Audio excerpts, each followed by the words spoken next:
आज का जो विषय है 26 नवंबर को महम की धरा से FSA के सामाजिक न्याय और जन जागरण अभियान के तहत जब संविधान की शपथ लेके उस दिन दीप प्रज्वलित करके महम 24 चौंतरे से जन जागरण अभियान हम महम से शुरू करने जा रहे हैं।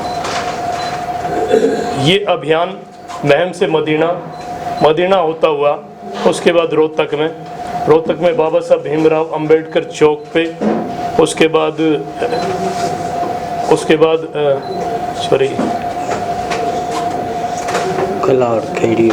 कलावर खेड़ी होते हुए सांपला और सांपला के बाद रात्रि ठहराव हमारा रहेगा बहादुरगढ़ में, जहाँ पे बैरागी धर्मशाला में रात्रि ठहराव रहेगा और 2 घंटा ओबीसी के साथियों के साथ मंथन होगा। ये अभियान 7 मुद्दों को लेकर किया जा रहा है। जातीय जनगणना सबसे ज़रूरी विषय पहला हमारा है कि जातीय जनगणना होनी चाहिए। जब कुत्ते बिल्ली पशुओं की, जानवरों की, पेड़ों की गिनती होती है तो ओबीसी की क्यों नहीं। दूसरा हमारा विषय है कि 127वां संविधान संशोधन बिल जो है वो वापस हो। और तीसरा हमारा क्रीमी लेयर जो हरियाणा प्रदेश में हरियाणा सरकार ने केंद्र से अलग लगा रखा है, वो 2016 की जो टर्म एंड कंडीशन है उस पे हो। चौथा हमारा मुद्दा है जी रोहिणी आयोग, श्रेणी विभाजन पूरे देश में हो, वो केंद्र में भी लागू हो, पूरे देश में भी लागू हो। पांचवा हमारा विषय है 27% आरक्षण प्रथम और द्वितीय क्लास में पूरा किया जाए। छठा हमारा विषय है जब 33% जो आरक्षण है महिला आरक्षण बिल उसमें ओबीसी का भी कोटा हो। और सातवां हमारा विषय है कि जिन लोगों की अति पिछड़ों की संख्या 32% हरियाणा प्रदेश में है, आज तक रिकॉर्ड की बात है कि कोई लोकसभा उन्हें नहीं मिली, तो जो हमारा हक बनता है 3 लोकसभा और 25 विधानसभा अति पिछड़ों को मिले।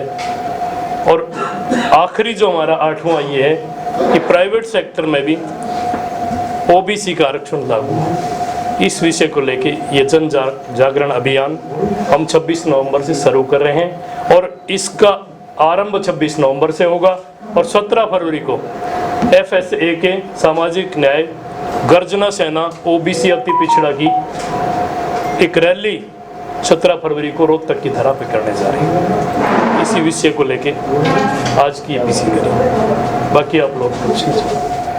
इस रैली के लिए रोहतक को चुना गया कोई विशेष कारण? एक्चुअल में जहाँ से सत्ता परिवर्तन की कहीं लहर चलती है, पहली बात तो ये है कि जिन लोगों ने हमारे हक खाए हैं, जो नरेंद्र मोदी एक बात बोलता है कि मैं ओबीसी का हूँ और जातीय जनगणना की बात जब चलती है तो एक बात कहते हैं कि हिंदुत्व खतरे में पड़ जाएगा। तो कौन सा हिंदुत्व? मैं तो आपके माध्यम से मोदी जी से पूछना चाहता हूँ कि हिंदू आप किसको मानते हैं?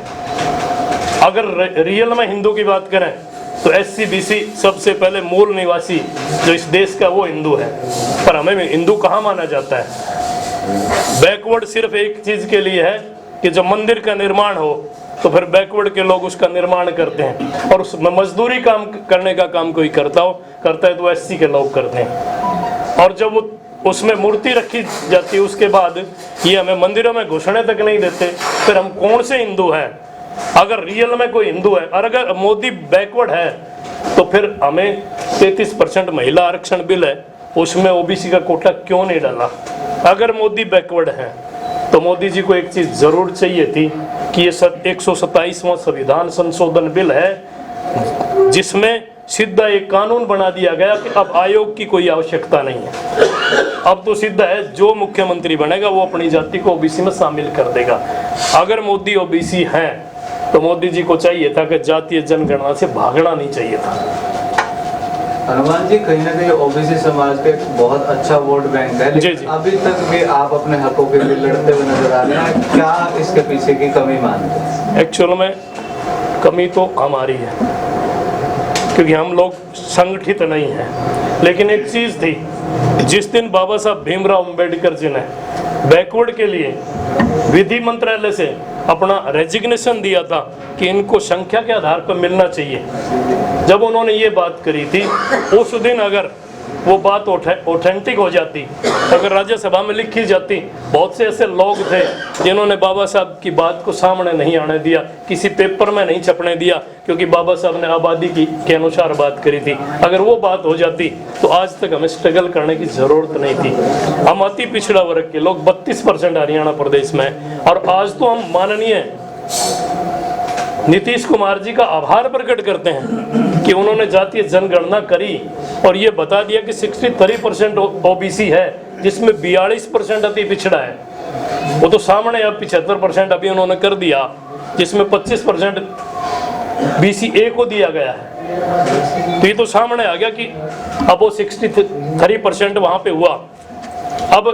अब लोगों को लगने लगा कि हमारी ये तो है कि जब बिहार में जनगणना हो सकती है तो पूरे देश में क्यों नहीं हो सकती। क्योंकि अभी तो लोग एक बात बोलते हैं, अब पूर्व में मुख्यमंत्री ने एक बात कही थी कि हम नगर निकाय नगर पालिका में इसलिए नहीं कर सकते कि हमारे पास ऑथेंटिक डाटे नहीं है, हमारे पास संख्या का कोई सेंसेक्स का कुछ नहीं है। और उन्हीं का एक जो है ना बड़ा मंत्री एक बात कह रहा था, मेरे PPP जो परिवार परेशान पत्र है उसके अनुसार कह रहे थे कि अब हमारे पास जो है ना इनके संख्या के डाटे आ गए, तो फिर क्यों ना ये जो है ना ये चीजें कर रहे हैं। इसमें एक चीज दिखाई दे रही है, इनको ये लग रहा है कि अगर अति पिछड़ों को और पिछड़ों को ये पता चल जाएगा कि आपकी संख्या इतनी है, तो फिर ये लोग सभी जगह अपने अधिकार मांगने शुरू करेंगे। ये डर इन लोगों को लगता है, क्योंकि 3% लोग, यहाँ 32% लोगों को कुछ नहीं मिल रहा और वहाँ 3% लोगों के 4 सांसद बनते हैं। ये बड़ी बात है। हरियाणा सरकार ने पिछड़ा वर्ग पंचायतों में और उससे पिछड़ा वर्ग कितना संतुष्ट है? नहीं 8%। जी दूसरी बात है, 1-1.5 साल पहले की बात है, डिप्टी स्पीकर ने कहा था कि क्रीमी लेयर है सेंटर में तो जरूरी है, हरियाणा में मजबूत है, यहाँ से लाख वोट है। आपकी बात वाजिब है कि उन्होंने 8% दिया, जिनकी संख्या 42% हो और उनको 8% देना, ये सरपंच और इनमें वैसे ही 8% तो अति पिछड़ों के बन रहे थे। कौन सा बड़ा तीर चला दिया इन्होंने? तो हमारे बीच लड़ाई कराई थी SC और B के बीच, BCA और B के बीच।